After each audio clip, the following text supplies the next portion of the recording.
Chers parents, chers enfants, bonjour.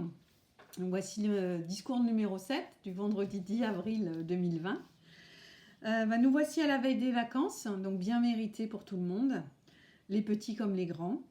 Je vous renouvelle à nouveau mon admiration devant la manière dont vous avez géré l'école à distance toute cette période du mois de mars et début avril. Je félicite aussi mes élèves, courageux, persévérants, toujours de bonne humeur quand je les ai soit en ligne, soit en visio. C'est très agréable, ça me fait beaucoup de bien.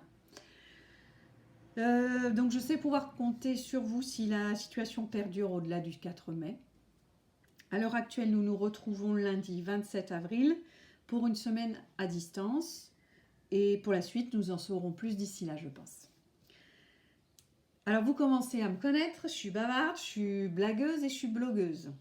Donc voici ce que je voulais partager avec vous comme information avant cette semaine de vacances de Pâques, ces 2 semaines de vacances de Pâques. Donc première information, je vais corriger tous les travaux que j'ai reçus là du mois d'avril et je vais faire un retour à tous d'ici la fin de la semaine prochaine. Voilà, tout le monde aura son retour.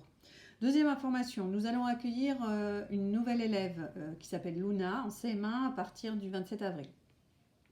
Troisième information, j'ai mis en ligne cette vidéo et une vidéo aussi avec plein de petites traces de ce qui s'est fait pendant la période qui vient de s'écouler.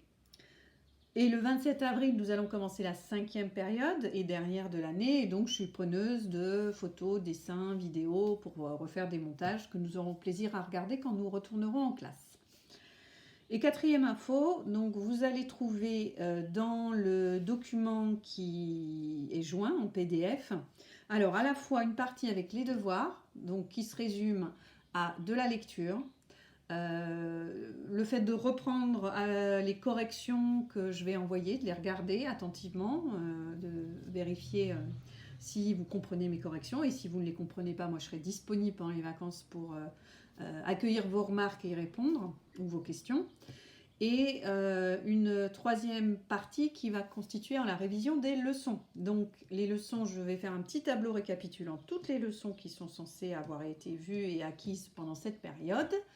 Et donc vous pouvez vous y reporter, c'est en français et en mathématiques, puisqu'on s'est beaucoup concentré sur ces deux matières-là, ce qui était le plus facile et puis le plus important à faire à distance.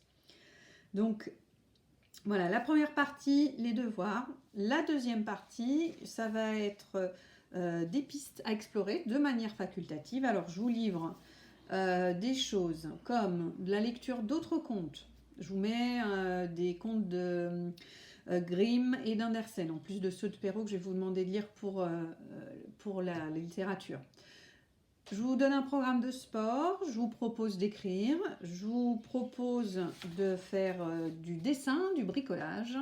Vous pouvez aussi faire des expériences scientifiques et puis des sites pour lire des mangas ou des BD ou bien pour visiter des musées en ligne. Voilà, mais encore une fois, la partie obligatoire est clairement définie comme obligatoire et le reste est facultatif.